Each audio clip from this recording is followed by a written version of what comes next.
Shubor nakaslem jong nongsan hima.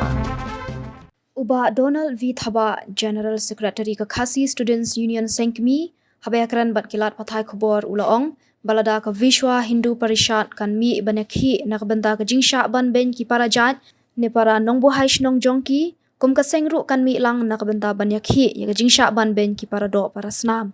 Habade baka jingtho baka VHP kalapha shaka President kari India, uba Donald ulaong, baka VHP kamday ban tuklar ya ka kam jong kabri uhan yotrap. Ulaong baka VHP kadai kata kaseng kabapet ya baro kinong syong shnong hari India, handai kapet penban ya kita kinong syong shnong kibashuan buhai shnong syari India. Shushu uba Donald ulaong, lada pidan shisha kata kajingakhi halor kajinglong jingman hapo kajala jongi, de bante lakam shwai kitu kibar jala kibadai kidukot ke VHP, kibayat rali mensyamsnem, kibaperta Jai Shri Ram, bat perta pensyit niam hakmat kaying mane halaban. Committee yang telah ko ai semaklak dalam parti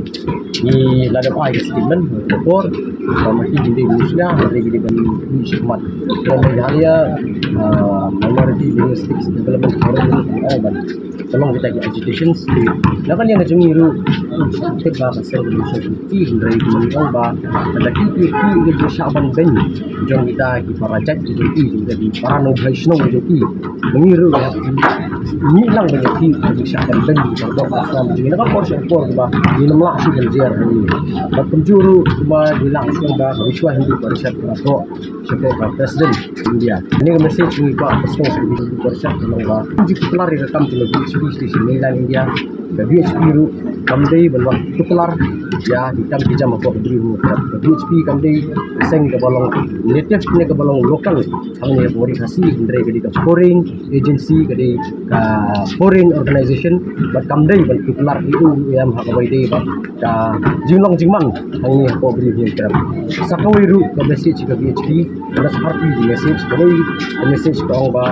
mengipek ke VHP ke orang ba nationalist organization kabapet ya borok kita kinong nong India. Andre hani tu besok telah pada VHP,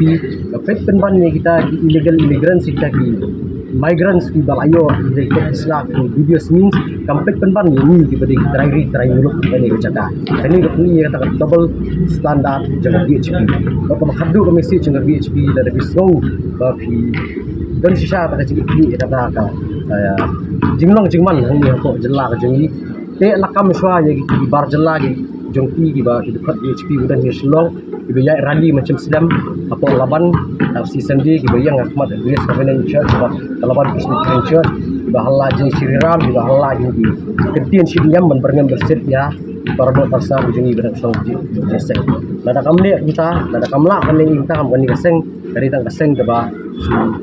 long tak interest ke jengnur buat kisiuhi kamting kamsni ka kanam ailat dulu ini ba in one ban penduduk museum ban tombor ya di parado pasar begini